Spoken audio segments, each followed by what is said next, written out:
Información inmediata. Y tenemos ya la presencia de dos candidatos a la Asamblea Nacional. ¿Qué es lo que podría cambiar en este nuevo legislativo, tomando en cuenta toda la polémica y los problemas que se han generado en otras instancias y esta pugna ejecutivo-legislativo? Para ello estamos ya con el abogado Leonardo Berresueta, candidato a la Asamblea Nacional por el movimiento Reto, a quien lo tenemos vía virtual, y en los estudios de FM Mundo, el doctor Javier Veloz, candidato a la Asamblea por el Partido Socialista Ecuatoriano. A ver si lo escuchamos. Leonardo, bienvenido. Gracias, Fausto. Muchas gracias por la invitación. Gustoso de estar en sus estudios.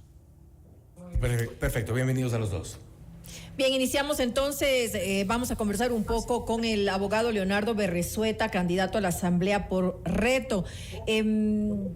Abogado Berresueta, ahora usted va a ir por otro partido, va por Reto, ya no va a estar con la Revolución Ciudadana, pero ¿qué propone? ¿Cuál es su principal propuesta ahora para regresar a la Asamblea Nacional en materia legislativa? Bueno, primero indicar que estamos en alianza nacional entre la lista 5 y 33, ¿no? Revolución Ciudadana y Reto. Es una extensión. Una alianza que empujamos la candidatura de Luisa González a la presidencia de la República, y la lista nacional de asambleístas presidida por nuestro presidente nacional, Raúl Chávez. Nosotros planteamos un tema de seguir en tema de seguridad con fuerza. En mi calidad de vicepresidente de la Comisión de Seguridad hemos hecho varias leyes, como la ley de armas, la ley de gestión de riesgos, estamos trabajando la ley de inteligencia y otras leyes más que hemos sacado en beneficio del trabajo de la seguridad. Sin embargo, es importante también establecer que se debe realizar una depuración profunda a la Policía Nacional. No sacamos nada teniendo temas operativos concretos y metiéndole más a la policía si es que no hacemos un paso previo, que es depurarla. Una reforma a la ley de personal de la policía para que todos los oficiales superiores durante los 5 años de vigencia de la reforma pasen la prueba del polígrafo de manera obligatoria. Y segundo, que también existan el examen especial de Contraloría, examen patrimonial de Contraloría, a los policías oficiales superiores durante los 5 primeros años de vigencia de esta reforma, a efectos de que podamos comenzar a establecer una depuración real de la policía, Fuerzas Armadas, fiscales y jueces. Reforma a la ley de policía, reforma al personal de Fuerzas Armadas y al Código Orgánico de la Función Judicial. Candidato Javier Veloz, lo tenemos acá en los estudios de FM Mundo. ¿Cuál sería la propuesta desde el Partido Socialista Ecuatoriano? ¿Hay todavía un intento por recuperar un partido que entraría debilitado? No, para nada, al contrario, Fausto, qué gusto primero estar aquí presentes. El partido está totalmente renovado, está en un proceso de renovación política, por eso tú me ves aquí. ¿Qué implica esa renovación? ¿Qué nos pueden ofrecer de nuevo para esta nueva asamblea? Primero apostar a nuevos cuadros. Tú me ves aquí, yo soy un joven de la política que se ha preparado a lo largo de su carrera y que está encabezando las listas a la Asamblea Nacional por el Distrito Norte de Quito. Es decir, el partido está apostando nuevos cuadros para entender que la realidad necesita otras respuestas. ¿Con qué experiencia? Yo soy politólogo, soy abogado y tengo una maestría en Derecho Procesal Penal, pero mucho más allá de aquello también he formado parte del Consejo Metropolitano de Quito, fui asesor legislativo, entonces tengo experiencia en materia legislativa y de fiscalización. Entonces creo que tengo las credenciales que me acreditan, valga la redundancia, para poder trabajar por mi país. Y bueno, es necesario también entender que se necesita otra gente. La gente está cansada de los mismos, del show político, sobre todo de una institución como la Asamblea, que tiene los peores niveles de aprobación en su historia. Entonces es necesario darle nuevos cuadros, nuevas figuras, para que incluso pueda hablar de nuevas ideas. ¿Y qué le pueden ofrecer estos nuevos cuadros a una Asamblea desprestigiada?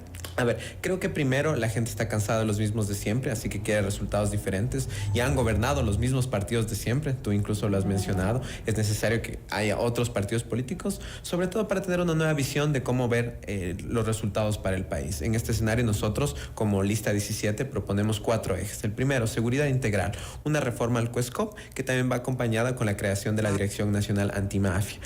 También estamos muy enfocados en el medio ambiente y a la movilidad sostenible, que es el segundo de nuestros ejes, pero también pensamos en un eje social que va acompañado, por ejemplo, del fortalecimiento de las políticas públicas para los adultos mayores y las diversidades sexogenéricas. Asimismo, entendemos que, por ejemplo, el trabajo y la educación van de la mano. Entonces, en educación, ¿qué proponemos? La creación de bachilleratos tecnificados, de bachilleratos técnicos, en los que mayoritariamente se les permite a los jóvenes acceder a horas teóricas, a horas prácticas que teóricas, y así poder tener una inserción rápida en el mundo laboral. En materia laboral, ¿qué proponemos? Una ley que no discrimine, porque o eres muy joven para ingresar al mundo laboral o superas los 40 años de edad y ya nadie te quiere contratar. Entonces es necesario que de eso se encargue la Asamblea, que en vez de estar haciendo show político, molestando al Ejecutivo, que claro, en democracia necesitas pesos y contrapesos, pero creo que hay cosas más interesantes y más necesarias que la gente busca. Entonces, fiscalizar eso creo que va a ser un poco más importante que lo que se ha venido haciendo en la Asamblea en los últimos años. Por ejemplo, en materia laboral, algo importante, y justamente refiriéndose a los jóvenes, usted es una persona joven, ¿no consideran necesario también una reforma que pueda ser aprovechada de mejor manera por jóvenes que no tienen trabajo? Es decir, no hablemos solamente de mejorar las condiciones laborales, sino de darle trabajo a quienes son la mayoría, a quienes no tienen un trabajo formal.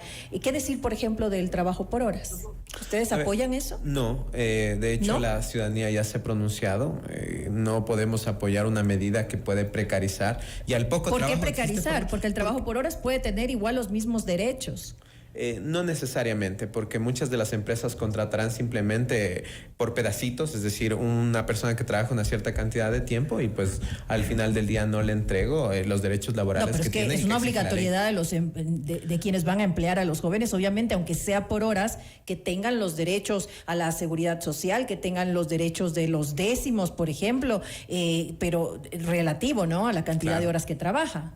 Lo veo bastante difícil y de hecho me reafirmo, ya se ha pronunciado la ciudadanía, es algo que ya se lo preguntó, entonces la gente no está de acuerdo. Es difícil volver a... Sin embargo, se van a Estados Unidos a trabajar por horas, ¿no? Sí, pero creo que es por falta de que el Estado ha invertido sobre todo en la creación de leyes que garanticen que, por ejemplo, nosotros no estamos en contra de la empresa privada, por ejemplo. Entonces nosotros queremos garantizar la seguridad jurídica para que las empresas inviertan en el país. No, en esa parte nosotros de hecho queremos que se fomente la inversión extranjera, que vengan el dinero acá y se genere empleo. No estamos en contra, y que también el Estado garantice y fomente el empleo. Es necesario.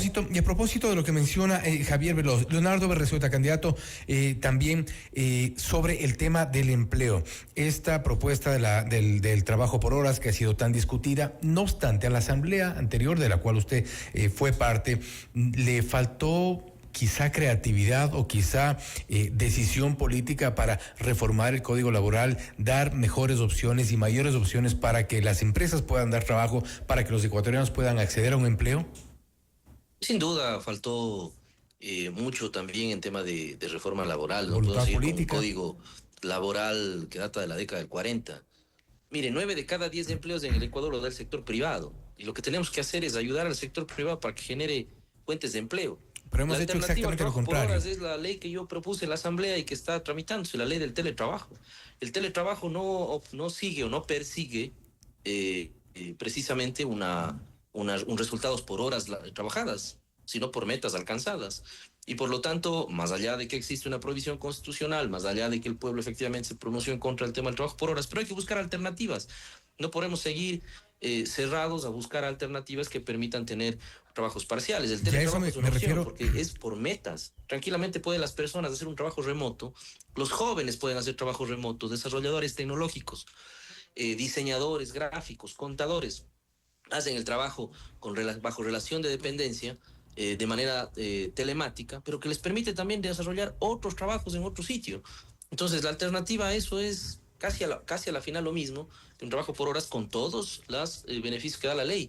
Y creo que además hay un tema que es muy importante, empujar el tema del empleo joven. La Asamblea aprobó la posibilidad de que el 10% de la nómina de las empresas privadas grandes en el Ecuador tengan entre el 10% de jóvenes entre 18 y 29 años. Se aprobó casi con unanimidad, fue muy difícil llegar a consenso en la Asamblea, sin embargo se logró.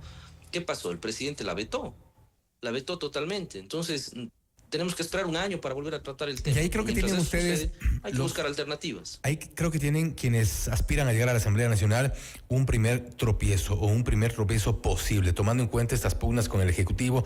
Usted ha dicho que hay muchas iniciativas que no han pasado, también les ha faltado creatividad, voluntad política. No obstante, también la Asamblea se ha dedicado a otros temas que no son necesariamente importantes o urgentes, como el empleo, la seguridad, la salud, por ejemplo. Hemos visto una Asamblea dedicada a aprobar el día del bizcocho, el día del encebollado, el día del gamer, cosas que no son necesariamente urgentes, pueden ser muy respetables, pero ¿qué falta en la Asamblea como para tener una nueva y creativa propuesta? Levantar la calidad de asambleístas, no la cantidad. Se necesita tener una reforma política que pueda levantar los requisitos para ser asambleísta. Se necesita tener capacidad para saber legislar, para saber fiscalizar. La fiscalización no puede ser un show político, tiene que ser una herramienta que le permita al Ejecutivo saber de que hay cosas que hay que rectificar. Y la legislación tiene que hacerse técnicamente. A veces vivimos en la Asamblea, lamentablemente, la dictadura de los asesores, ¿no? Hay legisladores que solamente leen el papelito que les pasan los asesores. Eso no puede ser. El legislador tiene que dedicarse a leer, tiene que dedicarse a hacer las leyes. Quienes somos abogados, tenemos conocimiento en derecho público, derecho constitucional, manejamos administración pública, sabemos que tenemos que buscar el detalle de la ley y la reforma adecuada que hay que plantear. Por lo tanto, creo que yo soy enemigo de los exhortos, por ejemplo. No tiene ninguna validez jurídica, pero ninguna validez jurídica. Los exhortos no pasan por ninguna validez jurídica en ese sentido. Exhortamos al gobierno que declare en emergencia la vialidad de la provincia de Orellana. Es una pérdida de tiempo en la Asamblea. Es una pérdida de tiempo, eso no funciona de nada. Yo he sido enemigo de los exhortos en la Asamblea. El único exhorto que planteé yo directamente fue con los 5 asambleístas de la provincia de la Azuay, para que sean los propios legisladores los que investiguen casos de corrupción en el IES, en el caso que hicimos nosotros emblemático en Cuenca, el caso de Rosa Argudo. Y además hay un tema, que es necesario que el Parlamento parlamente, que la gente se dedique a conversar. Hay que perderle el miedo a hablar en política. Y es posible concertar los 5 asambleístas azuayos, dejamos nuestras banderas políticas al lado y generamos un proceso a raíz de causas. Y nos ha ido bien. Y tenemos grandes legisladores de la provincia que son de partidos diversos que hemos empujado causas comunes. Pero lastimosamente eso es una excepción que hemos visto en la Asamblea Nacional. Usted bien lo ha dicho, ha sido un caso emblemático porque en realidad muchas veces se ponen por delante los intereses políticos, los intereses partidistas, antes que un beneficio en común para los ciudadanos. ¿Cómo lograr esto dentro de la Asamblea Nacional, que no siempre sea esta pugna constante que existe? Parte de doble vía. Se necesita tener un enlace desde el Ejecutivo con un ministro de Gobierno que tenga una buena agenda telefónica, como decía el doctor Velasco Ibarra. El mejor ministro de Gobierno es el que mejor agenda telefónica tiene, pero lo importante es que le contesten el teléfono. Entonces necesitamos que desde el Gobierno se pierda el miedo a dialogar con los bloques de oposición y que desde la Asamblea exista un enlace también para conversar con el Gobierno. Tiene que existir la oposición, efectivamente es un contrapeso, tiene que existir una oposición democrática, pero antes de lanzar, yo propongo, por ejemplo, que antes de lanzar una ley polémica desde el Ejecutivo a la Asamblea, el Ejecutivo llame a los jefes de bloque, llame a los líderes de los partidos y diga, voy a plantear esto y buscar una alternativa para que a la Asamblea llegue ya el tema absolutamente aterrizado y evitar estas pugnas y estas broncas. Suena romántico lo que digo, pero hemos demostrado 5 personas de 137 de que es posible hacerlo. Y tenemos diferencias, por supuesto, ideológicas, conceptuales, por supuesto. Pero ¿quién no va a defender la seguridad de la Azuay? ¿Quién no va a querer defender la vialidad de la Azuay? ¿Quién no va a querer defender de que nuestro IES aquí, nuestro hospital esté libre de corrupción? Son causas. Y en el país, más allá de las ideologías, que es importante tenerlas, pero es importante más bien poner por delante causas. Y eso es lo que la gente está buscando.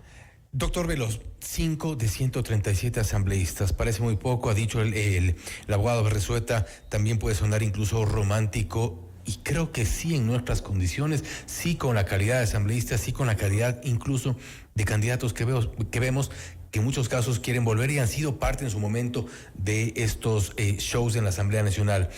¿Cuál sería la forma de llegar al Ejecutivo? A ver, primero iniciar diciendo que justo es eso, ¿no? La gente está cansada de que asambleístas que ya fueron asambleístas vuelvan a pedir el voto y a decir, ahora sí lo hago, cuando fueron asambleístas no hicieron y ni siquiera propusieron las leyes que dijeron en campaña. Entonces creo que la gente también tiene que valorar eso. La relación con el Ejecutivo tiene que ser una relación de consensos. No es posible, y lo recalco, nosotros como jóvenes hemos visto esos shows políticos que se arman en la Asamblea, se pelean, podemos incluso, parece volver a las de los 90 donde se lanzan puñetes, ceniceros, y la gente está cansada de eso, la gente quiere solución. Si bien el principal rol del asambleísta es legislar y fiscalizar, creo que nos estamos olvidando del fundamental y que capaz no está escrito, y es el de representar. Uno tiene que, como autoridad, representar a la ciudadanía, y eso es lo que se ha olvidado, lamentablemente. Yo compartía la entrevista en algún momento con otro candidato también, y hablábamos de que sí, ideológicamente podemos ser muy contrarios, pero podamos llegar a tener consenso, sobre todo en materia de seguridad, educación. ¿Quién no quiere que se fomente y que se garantice la seguridad para todos los ecuatorianos? Creo que todos, independientemente de la ideología, lo propio en educación, lo propio en bienestar social. Ya vendrán los debates que sí, depende mucho del partido que provengas, de ideología que tengas, pero creo que hay las necesidades básicas que los ecuatorianos quieren que sean resueltas, y en eso se tiene que enfocar la Asamblea. No es posible que venga el presidente, que venga, y lo digo con frontalidad, y esté una asamblea molesta, haciéndole prácticamente juicios políticos al ministro que venga. Ninguno le parece, ninguno le conviene, ninguno le parece el adecuado. Entonces eso hay que cambiar, no es posible. Yo recalco, la asamblea tiene que convertirse en un cuerpo colegiado de calidad que permita resolver los problemas de la gente, y no en ese show político que se ha convertido en los últimos años, que lo único que ha generado es juicio político tras juicio político. Hago acción de protección para yo meterme en la cola más rápido y ponerle el juicio político al ministro que ahora es del presidente. Entonces esas cosas hay que cambiar. La gente está cansada, hay que pensar en consensos. Cuando llegamos a la Asamblea tenemos que ponernos la camisa del país, del Ecuador. Eso es lo que hay que pensar y llegar a consensos. ¿Hacia dónde? El Ejecutivo tiene que trabajar con la Asamblea y la Asamblea con el Ejecutivo, independientemente del presidente que llegue. Que haya gobernabilidad. Tiene que haber gobernabilidad. Ahora, ¿hacia dónde debe ir entonces dirigida la fiscalización? La fiscalización tiene que ir dirigida, por ejemplo, al cumplimiento de la ejecución de los presupuestos. Con corte al primer semestre del 2024, que es lamentablemente los últimos datos que pude conseguir, apenas se había ejecutado el 14% en la mayor cantidad de áreas sociales, en educación, en salud y en bienestar social. Ahí tiene que estar el asambleísta fiscalizando que se cumplan los planes, los proyectos y los programas del Ejecutivo. Tiene que estar ahí jodiéndole al Ministerio de Trabajo, disculpa esta expresión, pero que no exista esta discriminación laboral, como les mencionaba en un inicio, por edad. ¿Cómo es posible que gente que supere los 40 años de edad ya no pueda ser contratado porque es considerada muy vieja? Y asimismo, gente muy joven que no le permiten entrar al mundo laboral porque es muy joven y no tiene experiencia. Entonces ahí tiene que estar metiendo el dedo en la llaga en esos problemas que a la gente le importa. No si es el día del encebollado, el día del Pikachu, el día de lo que sea. La Asamblea tiene que ser un cuerpo colegiado que en verdad represente los intereses de la ciudadanía. Entonces, eso es lo que tiene que ser. No estarse peleando con el presidente. Sí, tiene que fiscalizar, porque tampoco es posible que, como vivimos en la actual dictadura, y lo digo con frontalidad, prácticamente haya funcionarios que digan que los ministros ya no tienen que ir a comparecer a la Asamblea. ¿Qué pasa? Estamos hablando del primer poder del Estado. Es necesario un control por parte de la Asamblea, sobre todo en estos temas, pero que son importantes para la ciudad. Sí, y quizás sí, perdón.